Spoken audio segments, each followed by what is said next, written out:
দেখুন তো এই ঝুমকাটা পারফেক্ট তো না? তিহুর কণ্ঠে হাত ঘড়িটা পড়তে পড়তে এক ঝলক তার দিকে তাকায় নীল। সঙ্গে সঙ্গে দৃষ্টি আটকে যায় তার নিষ্পলক চেয়ে থাকা dark blue colour satin sari পরিহিত খোলা চুলের অপরূপাটির পানে। এদিকে নীলের দেওয়া শাড়ির সঙ্গে কোন ঝুমকা পরলে ভালো লাগবে তা নিয়ে দ্বিধাদ্বন্দ্বে ভুগছিল তিহু। অবশেষে বহু কষ্টে একজোড়া পাথরের ঝুমকা পছন্দ হয় তার, তবে সেটা শাড়ির সাথে ম্যাচ করবে কিনা তাই নিয়েই পড়েছে আরেক চিন্তায়। না পেরে শেষমেশ নীলের কাছে প্রশ্নটা করেই ফেলেছে, তবে প্রশ্ন করেছে পড়েছে আরেক বিপাকে। নীল প্রশ্নের জবাব না দিয়ে বরং হাঁ করে তাকে আছে তার দিকে। তিহু মুখ কুচকে বলল, এই যে মিস্টার, আপনি কি বলবেন নাকি আমি এভাবে দাঁড়িয়ে থাকবো? তার কণ্ঠে যেন ধ্যান ছুটল না, বরং দৃষ্টিতে ঠিক আগের মতো মুগ্ধতা রেখে ঘোর লাগা কণ্ঠে সে বলল, অ্যাবসলিউটলি গর্জিয়াস। মানে? তিহু নীলের এমন কথায় ভ্রুকুচকে বলল। ধ্যান ভাঙল নীলের, বুঝলো এতক্ষণ কিভাবে আহমকের মতো চেয়েছিল সে। তৎক্ষণাৎ নিজের দৃষ্টি সরিয়ে হাতের দ্রুত ঘড়িটা পরে নিল, অতঃপর কোনো পূর্বাভাস ছাড়াই বেরিয়ে গেল রুম থেকে। তার এমন কর্মকাণ্ডে তাজব বনে গেল তিহু। এক হাত কোমরে রেখে বোকা দৃষ্টি নিক্ষেপ করে আনমনি বলে উঠল, এলো কেমন করলো কে? রেডি হয়ে সেই ঝুমকোটাই পরে নিজেই এসেছে তিহু। সুদীর্ঘ কেশ রাজিকে আবদ্ধ করেছে ফ্রেঞ্চ বেনুনির বন্ধনে। বিনুনিটি তার হাঁটুর নিচ অবধি এসে পড়েছে। সামনের কিছু চুল কার্ল করা বেবি হেয়ারগুলো কপালের উপর খেলা করছে। নীল সোফায় বসে তার অপেক্ষাই করছিল। তিহুকে সিঁড়ি বেয়ে নামতে দেখে ভিতরে হৃদযন্ত্রটা ভেবে যেন দামামাই শুরু করলো তার। বুকের বাঁ পাশে হাঁস রেখে হৃদযন্ত্রটাকে ধিক্কার জানালো সে, মনে মনে বলল, stop jumping like this, stop it. Tihu নিচে আসে তাকে ঘিরে ধরল মির্জা, সাইমা, রাফা আর রুমিনারা খান। পাশেই চুপচাপ দাঁড়িয়ে আছে নীরা। রুমিনারা দুষ্টুমি করে হেসে বলল, কি ব্যাপার, এত সেজে গুজে কি বরের সাথে কোথাও যাওয়া হচ্ছে নাকি? রুমিনারার কথায় মুগ্ধ হাসল তিহু।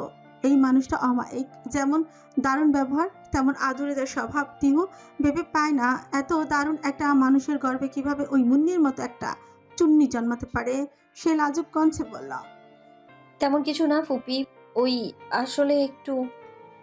তাকে কথার মাঝে থামিয়ে দিয়ে রুমিনারা ফের বললেন, থাক থাক, বুঝি বুঝি, ওই সব দিন আমরাও পার করে এসেছি।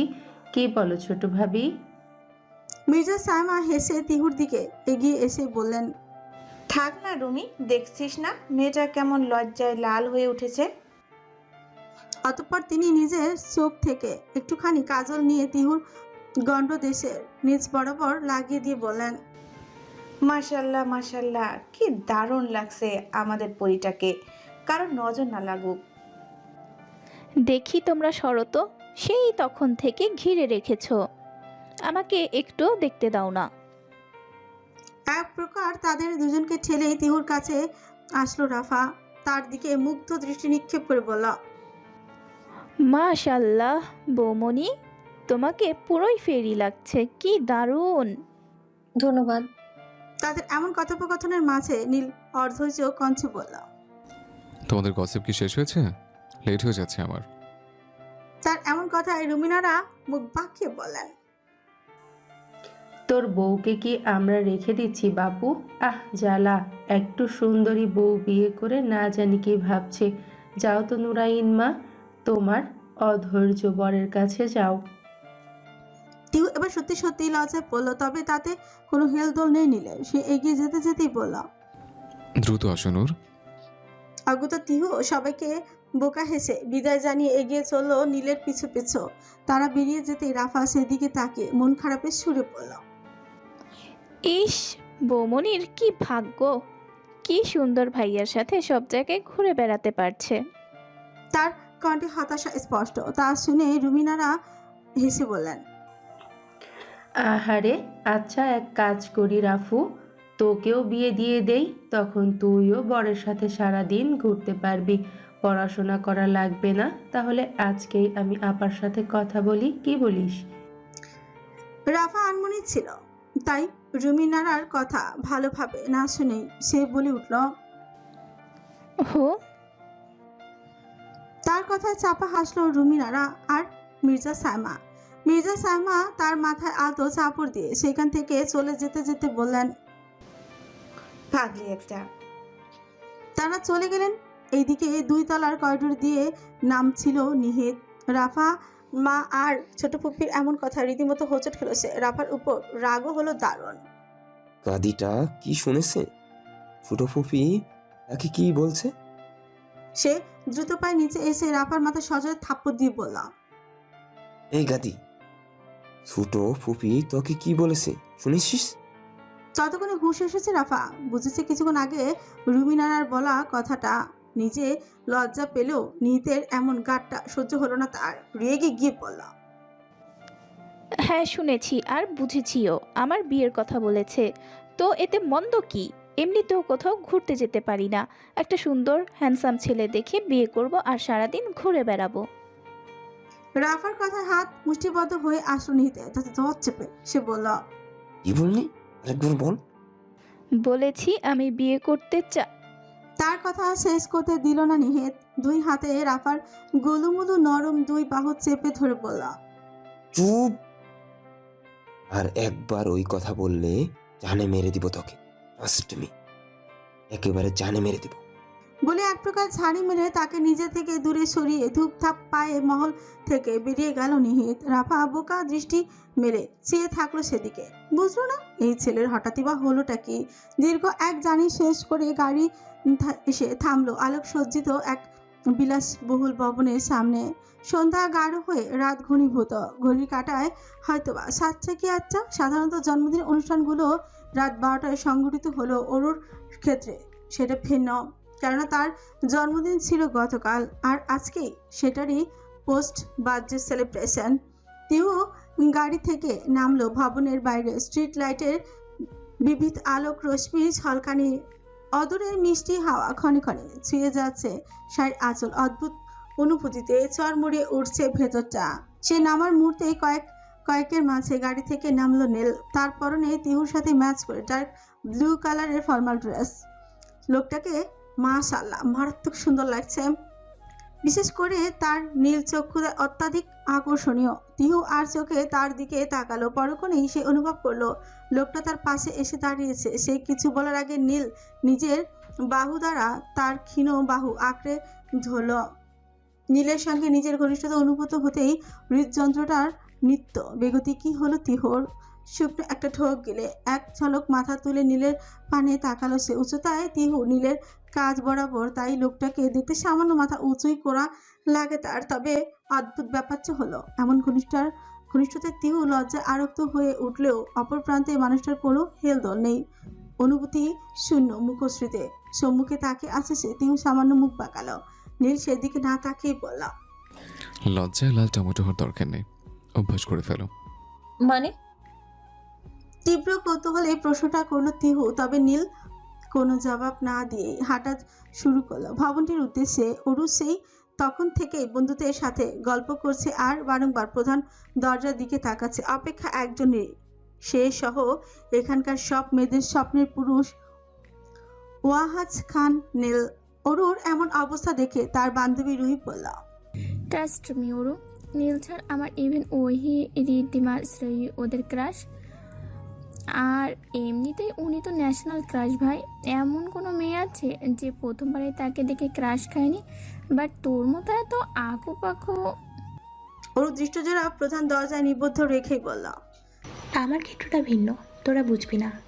তার কথা শেষ হতে না হতে ভবনে প্রবেশ করলো নীল। তবে তাকে দেখে মুগ্ধ হওয়ার পরিবর্তে চোখ কুঁচকে আসলো অরুর। কারণ একটাই, তার বাহুতে আবদ্ধ থাকা সুশ্রী রমণীটি নিঃসন্দেহে সেই ভুবন মোহিনী সৌন্দর্যের অধিকারী। তবে আপাতত অরুর দৃষ্টিতে তাকে একদমই সুন্দর লাগছে না। অরুর সযত্নে হাস্যজ্জ্বল মুখ অন্ধকারাচ্ছন্ন হলো। ঠিক তখনই তার সামনে উপস্থিত হলো নীল। সামান্য হেসে তাকে উইশ করলো। অরু ওভাবেই থ্যাঙ্কস বলে ভাবলো জিজ্ঞেস করবে এই মেয়েটিকে। তার আগে নীল নিজ থেকে বলল, meet my wife Mrs Nurain Wahaj Khan. সঙ্গে সঙ্গে যেন অরুর মাথায় আকাশ ভেঙে পড়লো। বজ্রপাত হলো ঠিক কাছে পিঠে কোথাও। আশেপাশের হাজারটা কথোপকথনও থেমে গেল। তিহুও তাকে উইশ করলো, তবে সেটা হয়তো কর্ণকুহরে পৌঁছায়নি তার। ঠিক তখনই সেখানে হাজির হলো পানি মন্ত্রী ইশতিয়াক চৌধুরী।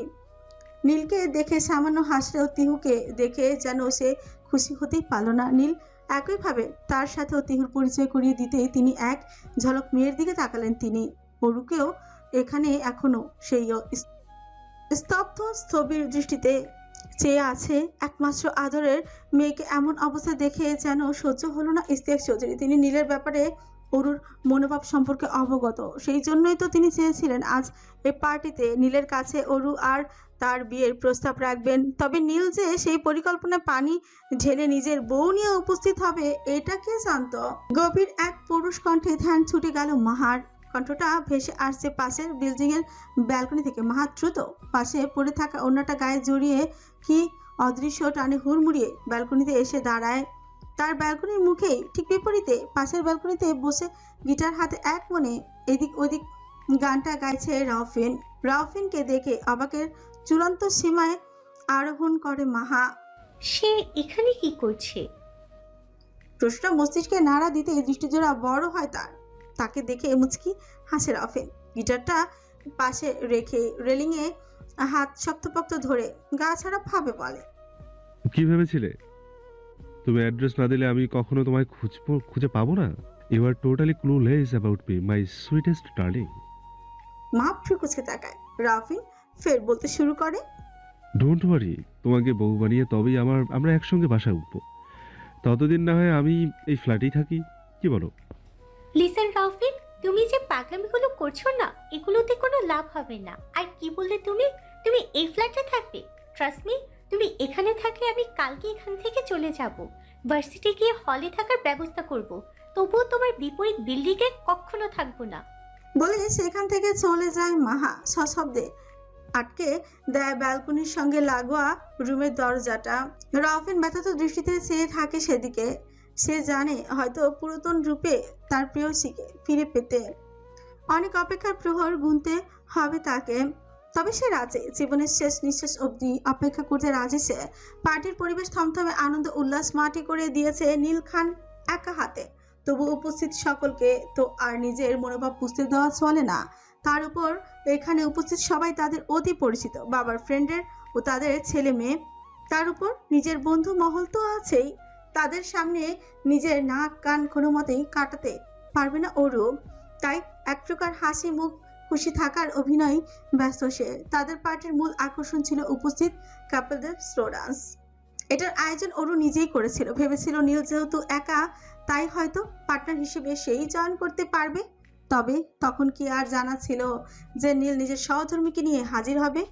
যাই হোক, অবশেষে ডান্সের জন্য সেই নিয়ন আলোকে পরিবেশে তৈরি করা হয়েছে।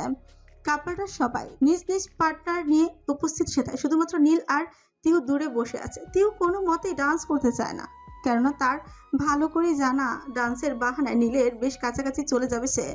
আর এই মানুষটা মাদকের থেকেও ভয়ঙ্কর। কখন যে তিহুর ঘোর লেগে যাবে আর ঘটবে ভয়াল কাণ্ড। আল্লাহ মালুম, না বাবা না, কোনো মতেই কোনো রিস্ক নিতে চায় না সে। তবে কথা আছে না, অভাগা যেদিকে চায় সাগর শুকিয়ে যায়।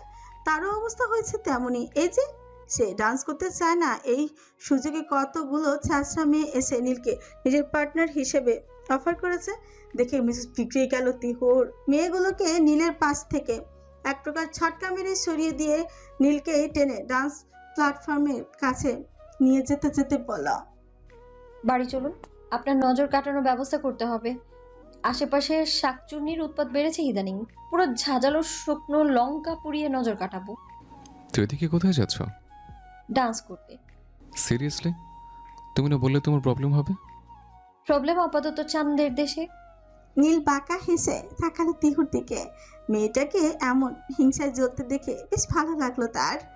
সেভাবেই ছোটের কোণে বাঁকা হাসি বিদ্যমান রেখে নীল বলল, পোড়া পোড়া গন্ধ পাচ্ছে। হ্যাঁ, কিছুক্ষণ পর আপনার কলিজা পোড়াবো, সেই গন্ধই আগে থেকে পাচ্ছেন আপনি। নীল আর কোনো কথা বলল না, স্রেফ মুচকি হাসলো। স্ট্রিং লাইটের মৃদু আলো আধারে সন্ধিক্ষণে মাঝে কয়েক জোড়া কপতি নিজের সঙ্গীকে আঁকড়ে দাঁড়িয়ে সাউন্ড সিস্টেমে হঠাৎই বেজে উঠল অ্যানিম্যাল মুভির জনপ্রিয় গান পেহলি বি মে। तुमसे मिला हूँ पहली दफा है मिलके लगा तूने छुआ जख्मों को मेरे मरहम मरहम दिल पे लगा। গান বাজতেই নীল নিজের এক হাত তিহুর শাড়ির ঢাকা আবরণ ভেদ করে তার পাতলা কোমরে রাখলো। উন্মুক্ত কোমরে নীলের এমন শীতল স্পর্শে তীব্র গতিতে কেঁপে উঠল তিহু। নীল মুচকি এসে কাছে টেনে নিল তাকে। তার এক হাত নিজের প্রশস্ত কাজটাতে রাখলো। শুরু হলো কপত কপতের আর এক মন্ত্র মুগ্ধ করা স্লো ডান্স। সকলে ব্যস্ত নিজেদের সঙ্গিনীকে নিয়ে। এদিকে নীল নিবিড় দৃষ্টিতে চেয়ে আছে তিহুর পানে, আর তার ঘায়াল করা দৃষ্টিতে লজ্জায় লাজুক লতার ন্যায় নুয়ে আসছে তিহু। নীলের গলার ধারে থাকা হাতটা দিয়ে সর্বশক্তিতে খামচে ধরল তার গলাটা, যার দরুন নখের সামান্য আঁচড়ও লালচে হলো নীলের ফর্সা কাঁধ। তবে তাতে কোনো রূপ হেলদোল দেখল না নীল। সে ডুবে আছে মুগ্ধতার এক মহাসমুদ্রে অতল স্পর্শে। সেই সমুদ্রের গভীরতম স্থানে বিচরণ করছে সে। ডান্সটা এতক্ষণ বেশ চলছিল। স্লো পারফরমেন্সের অনুভবে ডুবে আছে সবাই। হঠাৎই গানের লাইন অনুসারে পহলি भी मैं तुमसे मिला हूँ লাইনটির পুনরাবৃত্তি সঙ্গে সঙ্গে জোরে ইনস্ট্রুমেন্টের সাউন্ড বেজে উঠল। ডান্স অনুযায়ী নীল তিহুকে সবেগে নিজের কাছে টেনে দূরত্ব ঘুচিয়ে ফেলল। সঙ্গে সঙ্গে ঘটল এক অপ্রীতিকর ঘটনা। তিহুর ব্লাউজের পেছনের দুইটা হুক পরপর খুলে গেল। উন্মুক্ত হলো ফর্সা পিচ্চা। তিহু শ্বাস যেন আটকে আসছে ভয়ে লজ্জায়। চোখ কোটর থেকে বের হয়ে আসার উপক্রম। উপায়ন্ত না পেয়ে সে দ্রুত নিজেকে নীলের প্রশস্ত বক্ষদেশে লুকিয়ে গুমড়ে উঠল। শক্ত হাতে চেপে ধরল তার পোশাক। তার চাপা আর্তনাদ কর্ণকুহরে পৌঁছাতেই অপ্রস্তুত হয়ে উঠল নীল। তার এর আগে কখনো তিহুকে এমন আরক্ত হতে দেখেনি সে। তাহলে আজ হঠাৎ কি হলো? ব্যতিব্যস্ত কণ্ঠে নীল বলল, নূর, নূর, কি হয়েছে? নীলের কণ্ঠে কম্পন মাত্রা তীব্র হলো। তিহুর ফুপানো কণ্ঠে সে বলল, আমার ব্লাউজের হুক। কম্পনের তোপে আর লজ্জায় কথাটা শেষ করতে পারল না তিহু। নীল দ্রুত তার পিঠে হাত রাখলো। সঙ্গে সঙ্গে সবটা বুঝতে পারলো সে। দ্রুত কণ্ঠে বলল, ডোন্ট ওয়ারি, আমি এখনই সব ঠিক করে দিচ্ছি। বলে তিহুকে এক প্রকার কাঁধে তুলে নিয়ে সেখান থেকে চলে গেল নীল। স্থানটা অন্ধকারাচ্ছন্ন আর সকলের স্লো ডান্সে ডুবে থাকা ব্যাপারটা তত একটা লক্ষ্যগত হলো না কারো। ওয়াশরুমের সামনে এসে তিহুকে নামালো নীল। আশপাশটা মানব শূন্য। দ্রুততার সহিত ভেতরে ঢুকে নীল তার কম্পনরত রক্তিম মুখশ্রীতে আদুরে হাত রেখে নরম কণ্ঠে বলল, এমন করো না প্লিজ। ওয়েট আ মিনিট, আমাকে একটা মিনিট টাইম দাও, আমি সব ঠিক করে দিচ্ছি। তিহু এখন কিছুটা নিশ্চিত নাক চেনে সব সে বলল, আমার পিঠ। নীল আর কিছু বলার সুযোগ দিল না। দ্রুত তাকে পেছনে ঘুরালো। অতঃপর ব্লাউজের হুক দুটো লাগাতে গিয়েই তার দৃষ্টিগত হলো তিহুর পিঠের মাঝ বরাবর থাকা কালচে তিলটা। শুকনো একটা ঠোক গিল নীল তার, যার দরুন তার অ্যাডামস অ্যাপেলের মৃদু সঞ্চালন লক্ষ্যগত হলো আয়নার মাঝে। দ্রুত তার হুক দুইটা লাগিয়ে চটজলদি সেখান থেকে প্রস্থান করলো নীল। হৃদযন্ত্রের ধামামা শান্ত করাটা এখন বেশি প্রয়োজন। ভার্সিটির ক্লাস শেষ হয়েছে বেশ কিছুক্ষণ হলো। সময়টাতে অফ পিরিয়ড বিদ্যমান। মুহূর্ত কয়েকের মাঝে ছুটি হবে।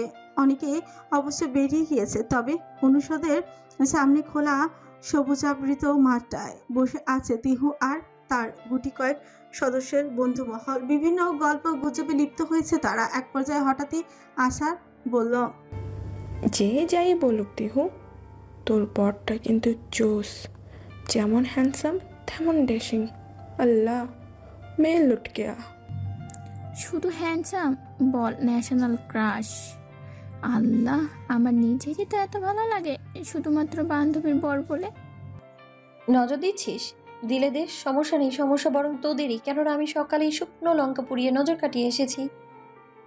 বাপ্পা এত জেলাস! কে জানি আমাকে বলেছিল নেতাদের ক্যারেক্টার খারাপ হয়, তাদের পাত্তা দিতে নেই। অন্তত পক্ষে আমি তো কখনোই পাত্তা দিব না। তার এমন কথায় ঠিক পাশ থেকে ঋষাদও বলে উঠল, আর সিঙ্গেল বলে। চুপ করবি তোরা? আচ্ছা সেসব বাদ দে দোস্ত, তুই একটা কথা বল। শুনলাম আমাদের নেতা সাহেব নাকি অনেক কেয়ারি।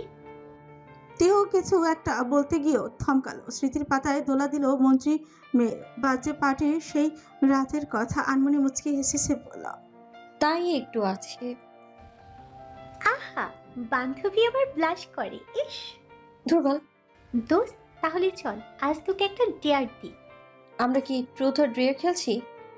ট্রুথ ডেয়ার খেলা লাগবে কেন? এটা ডেয়ারটা শুধুমাত্র বিয়াইত্তার জন্য, আর এখানে তো বিয়াইত্তা একমাত্র তুই। কে বিয়াইত্তা? আমি? কোন প্রমাণ আছে? প্রমাণ ছাড়া একটা সিঙ্গেল মেয়েকে তুই বিয়াইত্তা বলে দিলি? আল্লাহ! হ্যাঁ, কয়েকদিন পরে শুনবো আমরা খালামুনি হচ্ছি, এখন নাকি ও সিঙ্গেল। আর কত কি যে দেখবো দুনিয়ায়। ছি ছি, অশ্লীলের দল! আল্লাহ রহম করো। ওই বেটা কোন দিন আমাকে টাচও করেনি, আর না করতে পারবে। তো এত দূর ভাবার কোনো দরকার নেই বেবসরা। তার কথা দীর্ঘ নিঃশ্বাস ছেড়ে মাহা গেয়ে উঠল, ও আঁচল ধরে টান দিও না, লাজে মরে যাই। প্রথম রাতে আমি তোমার কাছে ক্ষমা চাই। তার গানে মুখ চেপে হেসে উঠল সবগুলো। রিশাদ দু চোয়ালে আলতো থাপ্পড় দিয়ে বলল, তওবা তওবা, আস্তাগফিরুল্লাহ। মাহাগান থামিয়ে বলল, সো গাইস, আমাদের টিহু সুইটহার্ট এই গান গেয়ে বেঁচে গিয়েছিল। মাফ চাই বোন তগু কাছে। অহন ক কি ডেয়ার দিবি, আমি রাজি আছি। অন্তত তোদের এই গানের থেকে বেটার হবে নিশ্চয়ই। এবার আইসে পথে। আচ্ছা, তুই এক কাজ কর, আমাদের সামনেই আমাদের নেতা সাহেবকে একবার কল কর আর বল তোর ভালো লাগছে না, তুই ঘুরতে যেতে চাস। আমরাও দেখি নেতা সাহেবের ক্যারিং লেভেল ঠিক কতটা। এই না না, এখন এটা করা যাবে না। উনি এখন খুব সম্ভবত পার্টি অফিসে আছেন। বলছিল কি একটা মিটিং আছে। ও মা, আর ঢং করা লাগবে না, বললেই হয় নেতা সাহেব এখন আসবে না। কথাটা যেন তিহুর আত্মসম্মানই লাগলো। মুখটা গুটিয়ে দ্রুত ফোনটা বের করে নীলের নাম্বার ডায়াল করলো সে। রিং হলো মাত্র একবার, সঙ্গে সঙ্গে ফোন রিসিভ করলো নীল। গম্ভীর কণ্ঠে বলল, হ্যালো। তুই বুঝতেই পারিনি নীল এত দ্রুত ফোনটা রিসিভ করবে। অপ্রস্তুত কণ্ঠে সে বলল, জি বলুন। ফোনটা কে করেছে? কেন? আমি? তাহলে কথাগুলো কি বলতে চাই? আমি তো তো বলো। মানে একটু সময় হবে আপনার? কেন? আসলে আমার ভালো লাগছে না। তো আমি ঘুরতে যেতে চাই। কোথায়? কাছে পিঠে কোথাও। ওকে। তিহু কিছু একটা বলতে গিয়েও টের পায় ফোন কেটে দিয়েছে নীল। লোকটা ফোন কেটে দিল কেন? সামান্য ফ্রুজোরা জড়ালো তিহু। 15 মিনিট বাদে ভার্সিটি থেকে একে একে বেড়ে যাচ্ছে সবাই। তিহু ব্যতিক্রম নয়। বন্ধু মহলের সাথে গেট পেরিয়ে বের হচ্ছিল সে। ঠিক তখনই তার সামনে এসে থামে নামি ব্র্যান্ডের একটা বাইক। তিহু সকলেই ফ্রু কুচকে তাকায়, তবে পরক্ষণেই কুচকানো ফ্রু শিথিল হয় তাদের। কেননা বাইকার ব্যক্তিটি তাদের নিতে সাহেব। লোকটাকে বাইকে দেখে বেশ অবাক হয়েছে তিহু। কিছু থেসে নীলের দিকে এগিয়ে গিয়ে বলে, আপনি? তুমিই তো আসতে বললা। তিহু বিস্ময়ে চূড়ান্ত সীমায়। নীল তার জন্য এসেছে? তার মানে এই জন্যই তখন ফোন রেখে দিয়েছিল সে? হাসির রেখাটা প্রসারিত হয় ঠোঁটের কোণে। জিজ্ঞাসা দৃষ্টি মেলে বলে, আপনি সত্যি আমার জন্য এসেছেন? না তো, ভার্সিটিতে এসছে মেয়ে দেখতে, পছন্দ হলে বিয়ে করে নেব। কি বলো? তিহু শিউ কুচকে তাকায়। নীল ধমকের স্বরে বলল, বোকা বোকা প্রশ্ন না করে দ্রুত ওঠো। বলে একটা লেডিস হেলমেট এগিয়ে দেয় তার দিকে। তিহু আর কোনো প্রশ্ন না করে চোখ মুখ মুচকি হেসে বাইকে উঠে বসে। অতঃপর আহত স্পর্শে নীলের কাঁধে হাত রাখে। নীল লুকিং গ্লাসে এক ঝলক তিহুর দিকে তাকিয়ে মুচকি হেসে বাইকে স্টার্ট দেয়। বাইকে এসে থামে একটা সবুজ মণ্ডিত নদীর ধারে। চারিধারে মৃদু মন্দ শীতল হাওয়া আর জলকলরবের মৃদু গুঞ্জন। তিহু মৃদু হেসে বাইক থেকে নামে। তারপর পরপরই নীল নামে। চারিদিকে কাপত কাপতের ভিড়। বিকেলের নরম রৌদ্র রেখাটাও যেন মিয়ে এসেছে। তিহু মুচকি হেসে শুধল, হঠাৎ এখানে আনলেন যে? কাছে পিঠে এর থেকে সুন্দর জায়গা আমার আর জানা মতে নেই। তিহু আর নীল পাশাপাশি হাঁটছিল। পাশাপাশি বলতে নীল টিহুর সামনে এগিয়ে লোকটার মাত্রাতিরিক্ত জোরে হেঁটে সে এক পাও ফেলে যত দূরে যাচ্ছে ঠিক ততটা দূরত্ব অতিক্রম করতে তিহুর 3 পা ফেলা লাগছে। সে বিরক্ত হয়ে বলল, এই যে মিস্টার ট্রেন, একটু ধীরে চলুন। সে প্রায় দৌড়ে এসে নীলের পিছনে দাঁড়ালো, সানগ্লাসের আবরণে ঢাকা নীলের নীলচে চক্ষুদয় তীক্ষ্ণ হলো। পেছন ফিরে সামান্য ফিউচিয়ে এসে বলল, আমি ট্রেন? তা নয়তো কি, একবারও দেখছেন আমি 3 পা হেঁটে যত দূর যাচ্ছি আপনি 1 পায়ে তার থেকে ডাবল যাচ্ছেন। সেটা তোমার ব্যর্থতা যে তুমি জোরে হাঁটতে পারো না। নীলকে তাকে কথায় কথায় খোঁটা দিল। ফিউ জোরালো তিহু মুখ বাঁকিয়ে বলল, এটা এক কদমই আমার ব্যর্থতা নয়, বরং আপনি পায়ে ট্রেনের গতি নিয়ে হাঁটেন, এমনিতেই আমি অনেক জোরে হাঁটি। নীল সামান্য মুচকি হাসল। এই মেয়ের সাথে কথায় পারা বড় দায়। কণ্ঠ খাদে ফেলে বলল, তার নমুনা দেখতেই পাচ্ছে। কিছু বললেন? নীল জবাবে কিছু বলার আগে তিহুর দৃষ্টিগত হয় সামনে থাকা ফুচকার গাড়িটি। সঙ্গে সঙ্গে চোখ চিকচিক করে ওঠে তার। ফুচকা নামক জিনিসটাই একমাত্র, না একমাত্র নয়, সঙ্গে আইসক্রিমও আছে। এই দুইটা জিনিস দেখলে তিহুর মাথা কখনো ঠিক থাকে না, আর না তো ঠিক থাকে জিহ্বা। ভারী বর্ষণ শুরু হয় তাতে। এই যেমন এখন হচ্ছে। নীল কিছু বলতে গিয়েও থামলো। তিহুর দৃষ্টি অনুসরণ করে তাকালো ফুচকার গাড়িটির দিকে, শুধলো। ফুচকা খাবে? তিহু সেই দিকে দৃষ্টি রেখে আনমনে মাথা নাড়ল। নীল মুচকি হেসে এগিয়ে চলল। পিছু নিল তিহু নিজেও। ফুচকা খেতে গিয়ে তিহু মনে পড়ল আগের দিনকার মেলায় সেই ফুচকার দুর্ঘটনার কথা। লাজুক দৃষ্টিতে এক ঝলক নীলের দিকে তাকালো সে। মানুষটা গম্ভীর দৃষ্টিতে মোবাইল ঘাঁটতে ব্যস্ত। তিহু এবার নিশ্চিত মনে খেতে শুরু করলো। খাওয়ার এক পর্যায়ে নীল ফুচকা দিতে গিয়েও থামলো সে। না বাবা, একদম দরকার নেই, এই লোককে বিশ্বাস নেই, কখন কি করে বসে। অন্যদিকে নীল আর চোখে তিহুকে দেখছিল। তাকে এমন দ্বিধাদ্বন্দ্বে ভুগতে দেখে ঠোঁট চেপে মুচকি হাসলো সে। মোবাইলের স্ক্রিনের দিকে তাকিয়ে বলল, আজকের ফুচকা অফার করবে না? তার কণ্ঠে সামান্য অপ্রস্তুত হয়ে উঠল তিহু। বোকা হেসে বলল, আপনি তো ঝাল খেতে পারেন না, এই জন্য। সেটা আগের দিন বোঝা উচিত ছিল। বাই দ্য ওয়ে, আজ আমি খেতে চাই, দাও। সত্যি খাবেন? তো কি মিথ্যা বলছে? এটা কিন্তু অনেক ঝাল। নীল গম্ভীর দৃষ্টিতে তাকালো তার দিকে। বাঁকা হেসে বলল, ডোন্ট ওয়ারি, ঝাল ঠান্ডা করার ওষুধ আছে আমার কাছে। তার এমন কণ্ঠে চমকে তাকালো তিহু। বিস্ময়কর কণ্ঠে বলল, মানে? নীল সামান্য শব্দ করে হেসে উঠল। পাশে থাকা আইসক্রিমের ভ্যানটি আঙুলে দিয়ে ইশারা করে বলল, ওই যে আইসক্রিমের কথা বলেছিলাম। নিশ্চিত হলো তিহু। তপ্ত নিঃশ্বাস ছেড়ে ছোট্ট করে বলল, ও।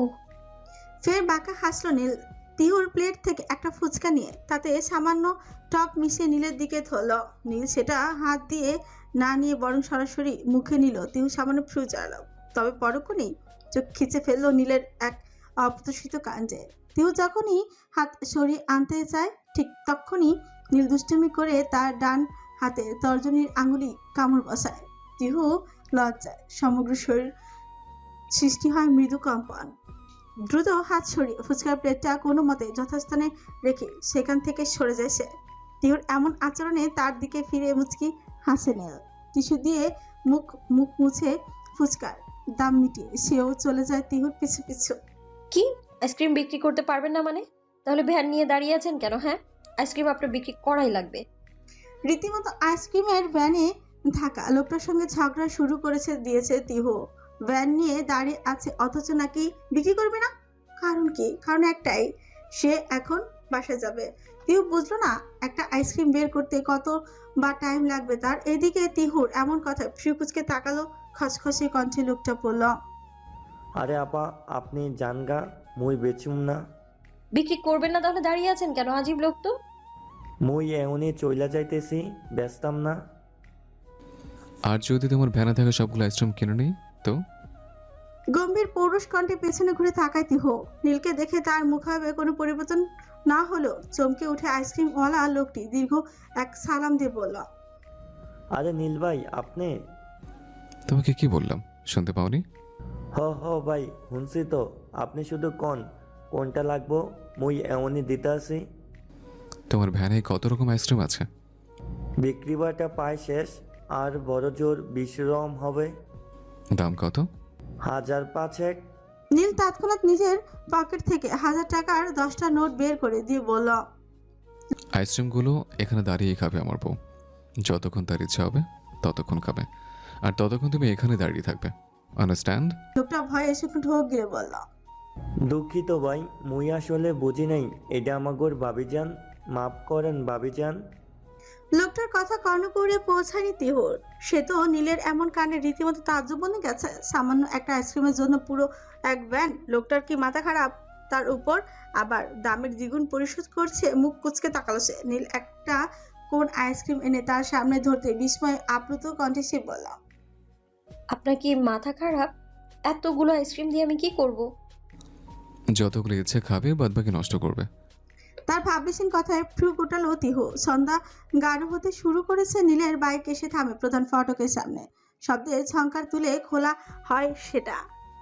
ভেতরে প্রবেশ করে তারা। গাড়ি পার্কিং এরিয়ায় থামিয়ে মহলে প্রবেশ করে দুজনে। তবে ভেতরে ঢুকে বেশ অবাক হলো তিহু, কেননা সেখানে আজ পরিচিত মুখের পাশাপাশি উপস্থিত কিছু অপরিচিত জন।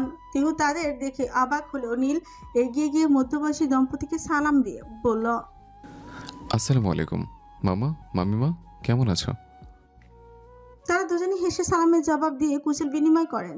তিহু বুঝলো এরা নীলের মামা মামি, তাই সে এগিয়ে যাচ্ছিল তাদের সালাম দিতে। ঠিক তখনই নীলের মামি বলল, কি ব্যাপার নীল বাবা, শুনলাম তুই নাকি বিয়ে করেছিস, তা আমাদের মা কোথায়? নীল এক ঝলক তিহুর দিকে তাকালো। তার দৃষ্টি অনুসরণ করে তাকালেন নীলের মামি মনোয়ারা বিবি। তিহুকে দেখে মুগ্ধ কণ্ঠে তিনি বললেন, আরে এত সাক্ষাৎ তো পড়ি। আসসালামু আলাইকুম। তার সালামের জবাবে চমৎকার হাসলো মনোয়ারা বিবি। কাছে টেনে মুখে আদুর স্পর্শ লেপে দিয়ে বললেন, ওয়ালাইকুম আসসালাম। মার্শাল্লাহ মার্শাল্লাহ, কি সুন্দরী আমাদের মাটা। আমাদের ছেলে পছন্দ আছে দেখছি। তিহু লাজুক হাসলো। মনোয়ারা বিবি সুথলেন, তার নাম কি তোমার মা? নুরাইন হক তিহু। আধ ঘন্টার বিশাল এক আলাপচারিতা ছিল তাদের। পরবর্তীতে কথার ইতি টানা হলো সূচনার ডাকে। তিনি ডেকে বলেন, দ্রুত ফ্রেশ হয়ে রান্নাঘরে আসো নুরাইন, কাজ আছে। তার ডাকে মনোয়ারা বিবিকে বিদায় জানিয়ে দ্রুত রুমে ছুটল তিহু। ফ্রেশ হয়ে নিচে আসতে একটু দেরি হয়েছে। কিছুটা কুণ্ঠিত হয়ে কিচেনের সামনে এসে দাঁড়ালো তিহু। সেখানে উপস্থিত সূচনা, সাইমা আর রুমিনারা সহ বাড়ির বেশ কয়েকজন মেড। তাকে দেখে মির্জা সাইমা হেসে বলেন, কি ব্যাপার অমন দাঁড়িয়ে আছো কেন? ভেতরে আসো। সাইমার কণ্ঠে সকলে এক পলক তিহুর দিকে তাকালো। সকলে ফের মনোনিবেশ করলো কাজে। তিহুকে কিচেনে গুটিছুটি মেরে দাঁড়াতে দেখে সূচনা বলেন, খাওয়া হয়েছে দুপুরে কিছু? জি খেয়েছি। নিশ্চয়ই রাস্তার ধারের হাবি যাবে কিছু? ওই আর কি। এদিকে এসো। জি। এদিকে আসতে বলেছি। তিহু এগিয়ে আসতেই তিনি পাশ থেকে একটা বাটি থেকে চামচে কিছু খাবার তুলে তিহুর মুখে কাছে ধরে বললেন, সুজির হালুয়া বানিয়েছিলাম, সারাদিন তো কিছুই খাওয়া হয়নি, এটুকু খেয়ে নাও, ভালো লাগবে। না হলে এত ছোটাছুটি করার এনার্জি পাবে কি করে? তিহু অবাক হেসে গ্রহণ করলো সেটা। মুগ্ধ দৃষ্টিতে তাকালো সম্মুখের মানুষটির পানে। এই মানুষটা এত মমতাময়ী তা এনার বাহ্যিক গাম্ভীর্য দেখে কেউ আন্দাজি করতে পারবে না। একেবারে নারিকেলের মতো তিনি। বাইরেটা কঠিন, তবে ভেতরে কুসুম কোমল। হাতে খাবারের ট্রে নিয়ে নাহার রুমের দিকে যাচ্ছে তিহু। যদিও খাবার টেবিলে সবাই উপস্থিত, খেয়েও নিয়েছে অনেক, তবে নাহার টেস্ট চলাকালে রুম থেকে বের হয়নি সে। সারাদিন পড়াশোনা নিয়ে জন্য নিজেকে ঘরবন্দি করে নিয়েছে। কালকে তার লাস্ট টেস্ট হওয়ায় আজও রুমেই খাবে সে। তিহু অতি যত্নে ভাত, মাংস, সবজি ট্রেটাতে সাজিয়ে নিয়েছে। সূচনা বহুবার তাকে নিষেধ করেছে, কিন্তু তার তোয়াক্কা না করেই তিহু এক প্রকার জোর করেই নাহার রুমে খাবার নিয়ে যাচ্ছে। উদ্দেশ্য একটাই, এই মেয়েটার সাথে কখনো কথা হয়নি তার, আলাপচারিতার সুযোগ হয়নি কখনো তার।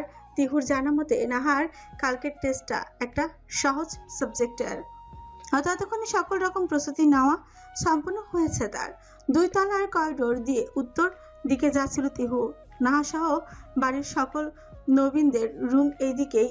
হঠাৎই একটা রুমের সামনে এসে থামায় সে। দরজায় আলতো ধাক্কা দিয়ে বলে, আসতে পারি? নাহা পড়ার শেষে একেবারে নিচে যাওয়ার প্রস্তুতি নিচ্ছিল। দ্রুত হাতে গোছাচ্ছিল পড়ার টেবিলটা। পরিচিত তবু অজ্ঞাত ঠেকলো কণ্ঠটা। অনুমতি সূচক কণ্ঠে নাহা বলল, জি আসো। অনুমতি পেয়ে রুমে প্রবেশ করলো তিহু।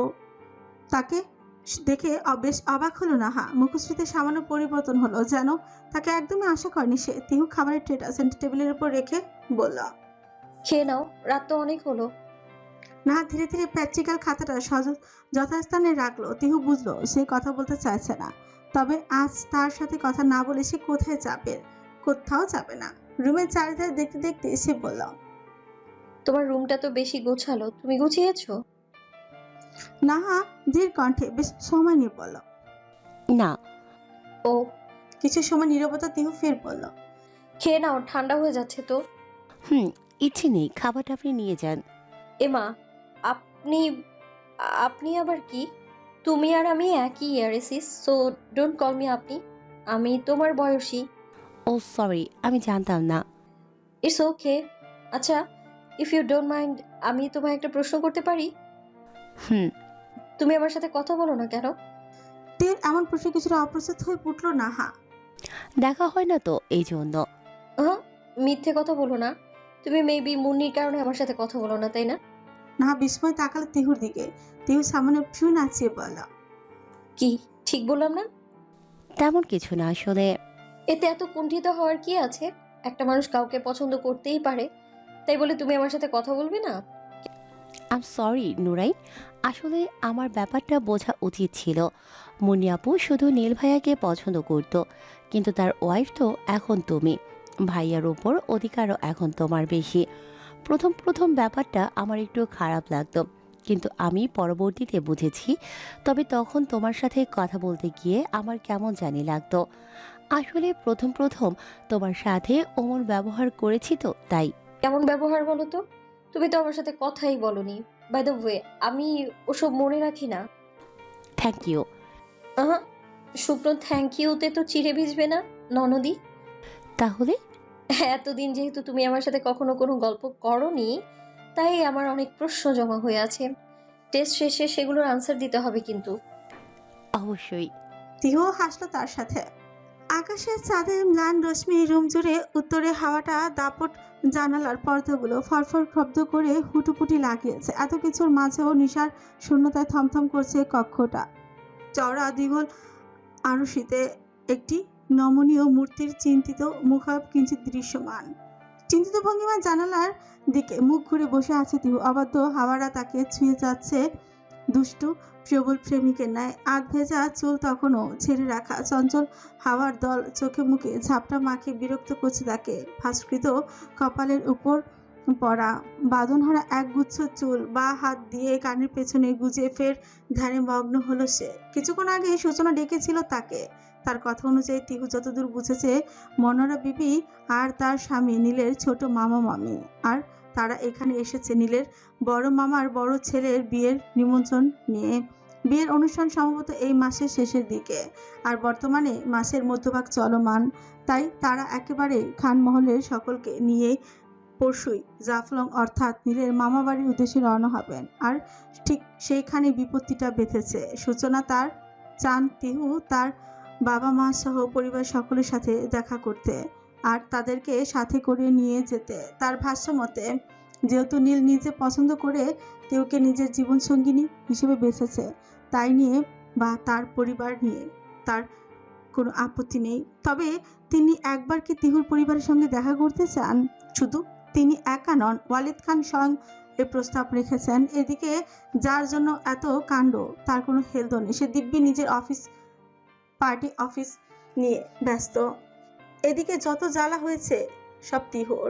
দুশ্চিন্তা আর বিরক্তিতে ফ্রিকুচকে আসলো তার। হঠাৎই পাশে পড়ে থাকা ইলেকট্রনিক ডিভাইসটি ভাইব্রেশন দৃষ্টি কাটল তার।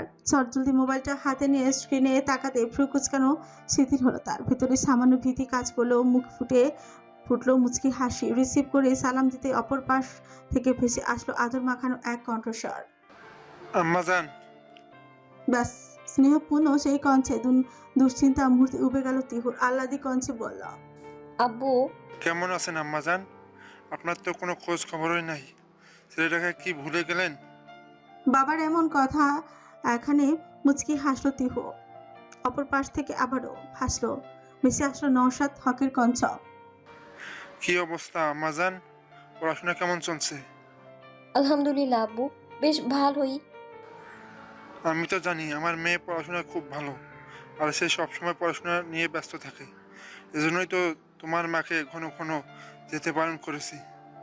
কাল আবার তোমার ছোট চাচু যেতে চাচ্ছিল, বললো তোমাকে অনেক মিস করছে, কিন্তু আমিই বারণ করেছি।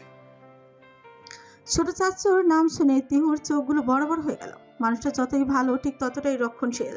তিহুর উপর তার যতটা যত্নটা তেমনটাই মাত্রাতিরিক্ত, তেমনি বাড়ির অন্যান্য মেয়েদের তুলনায় তার ব্যাপারে অতিরিক্ত রক্ষণশীল তিনি। এমনকি নওশাদ হকের চেয়েও। তিহু চুপ করে থাকায় অপর পাশ থেকে নওশাদ হক বলল, আম্মাজান কি হলো? কিছু না আপু, আসলে পড়ছিলাম তো। তুমি পড়ছিলে? জি। আচ্ছা আম্মাজান, আপনি পড়েন, আমি রাখি। আর কোনো প্রয়োজন হলে অবশ্যই ফোন করবেন, ঠিক আছে? নওশাদ হক ফোন রেখে দিতে যেতে তিহু দ্রুত কণ্ঠে বলল, আব্বু চাচু কি আসবে? না আম্মাজান, আমি মানা করেছি, কিন্তু আপনি যদি চান। দরকার নেই আব্বু, আসলে আমার টেস্ট চলছে তো, আর বাসায় আমার সাথে মাহাও থাকে, তাই। পড়াশোনায় মেয়ের আগ্রহ দেখে খানিক মুচকি হাসলেন নওশাদ হক, অতঃপর বললেন, আপনি পড়ুন, এমনিতেই অনেক সময় নিয়েছি। আর বেশি রাত জেগে পড়বেন না, অসুস্থ হয়ে পড়বেন। খাবারগুলো সময় মতো খেয়ে নেবেন, কোনো প্রয়োজন হলে সঙ্গে সঙ্গে ফোন দিবেন। আচ্ছা আব্বু, আল্লাহ হাফিজ, আর আসসালামু আলাইকুম। ওয়ালাইকুম আসসালাম। বাবা ফোন কেটে দিতেই যেন হাঁপ ছেড়ে বাঁচল তিহ। মোবাইলটা দূরে ছেড়ে ফেললো, ঠোঁট গোল করে একটা লম্বা নিঃশ্বাস নিয়ে দরজার দিকে তাকালো। সঙ্গে সঙ্গে দৃষ্টি থামলো তার। দ্রুত বিছানা থেকে উঠে কাঙ্ক্ষিত ব্যক্তিটির দিকে এগিয়ে যেতে যেতে বলল, আরে নাহু, তুমি কখন এলে? আর ভেতরে না এসে দাঁড়িয়ে আছো কেন? টেস্ট কেমন হয়েছে? না ভেতরে ঢুকতে ঢুকতে বলল, ওরে বাবা, এতগুলো প্রশ্ন, কোনটা রেখে কোনটার অ্যান্সার দেব? কোনোটারই দিতে হবে না, আগে তুমি বসো। নাহা বসতে বসতে একবার তিহুর দিকে চুলের পানে তাকায়। মাশাআল্লাহ বৌমনি, তোমার চুলগুলো কিন্তু মারাত্মক।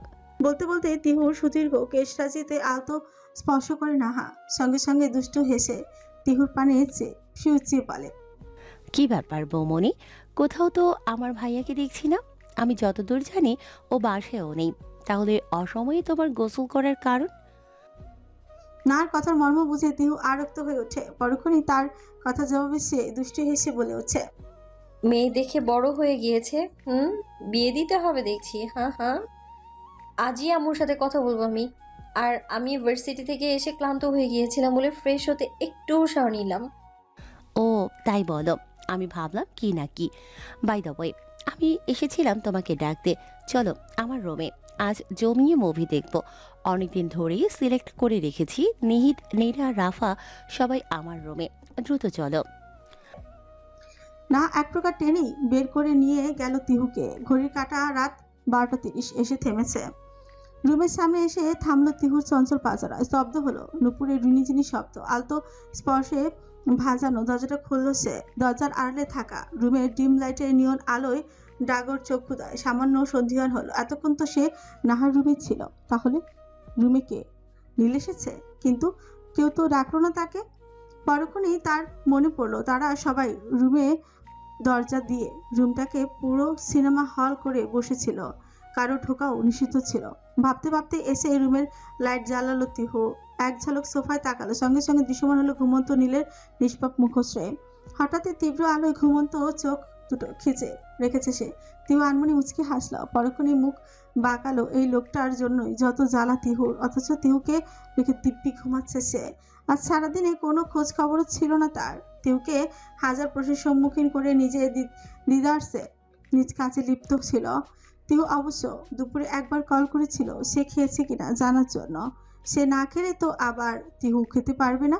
জ্বালা শেষ হচ্ছে সে ভাবতে লাগলো, খাবে না লাগলে খাবে না, তাতে এই লোকের খাওয়া ও খাওয়া কি আসে যায়। বিরক্তি ভাবতে ভাবতে তিহুর চোখ যায় নিচে পড়ে থাকা কুশনটির দিকে। নীলের ডান পাশে থেকে পড়ে মেঝেতে লুটিপুটি খাচ্ছে সে।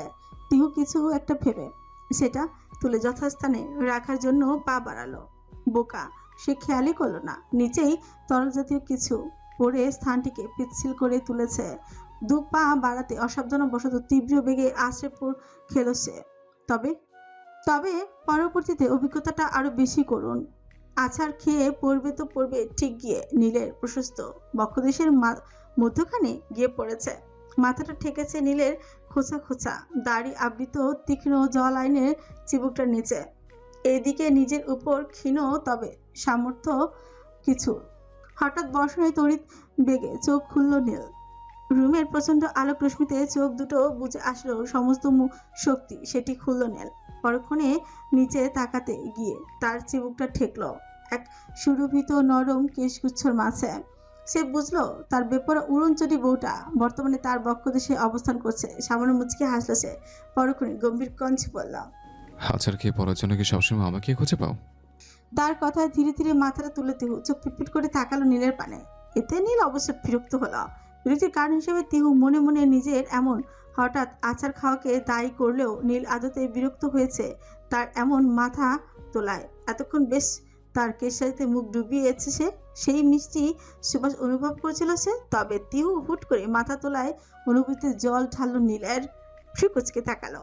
তিহু শুধরানো কঞ্চে বলল, সরি, আসলে আমি বুঝতে পারিনি যে এখানটায় এমন পিছিল হয়ে আছে। বলে সে উঠতে যেতেই অসতর্ক পদক্ষেপে সদ্য উৎক্ষিপ্ত চরণদ্বয় ফের একই ভঙ্গিমায় দুলে উঠল। উদ্ভট আকর্ষণে ফের নীলের প্রশস্ত বক্ষের উপর ধরাস করে পড়ল। তবে অনাকাঙ্ক্ষিত একেবারে অপ্রত্যাশিত এবার মুখের উপর মুখ মিলিত হলো উষ্ঠদয়। ঘটনার আকস্মিকতা নীল কিংকর্তব্যবিমূঢ় ভীতি লজ্জার মিশ্রণে বড় বড় হয়ে গেল তিহুর ঠাকুর ঠাকুর চক্ষুদায়। রুমের দরজাটা খোলাই ছিল। তিহু না খেয়েই রুমে চলে এসেছে, তাই নাহা একটা প্লেটে খাবার সাজিয়ে তার জন্য আনছিল। হঠাৎই রুমের সামনে আসতে এমন অপ্রত্যাশিত দৃশ্য চোখ বড় বড় হলো তার। কি যে থাঁ হয়ে গেল গোলাপি অধর। সামান্য শব্দে বেরিয়ে আসলো সেখান থেকে। যদিও ততক্ষণে তিহু নিজের ঠোঁট নীলের ঠোঁটের উপর থেকে সরিয়ে নিয়েছে, কিন্তু এখনো নীলের উপর ঠিক সেইভাবে উপর হয়ে পড়ে আছে সে। নাহার কণ্ঠে হতচকিত হয়ে বিস্ফোরিত নয়নে তাকালো দুজনে। নীল দ্রুত উঠে বসলো। তিহু এক প্রকার ছিটকে সরে আসলো। বেপরা গতিতে ছুটে এসে নাহার পেছনে দাঁড়িয়ে পড়ল। তুমি? না পেছনে না তাকিয়ে পড়ল, আসলে তুমি তো কিছু খাওনি, এজন্যই খাবার দিতে এসেছিলাম।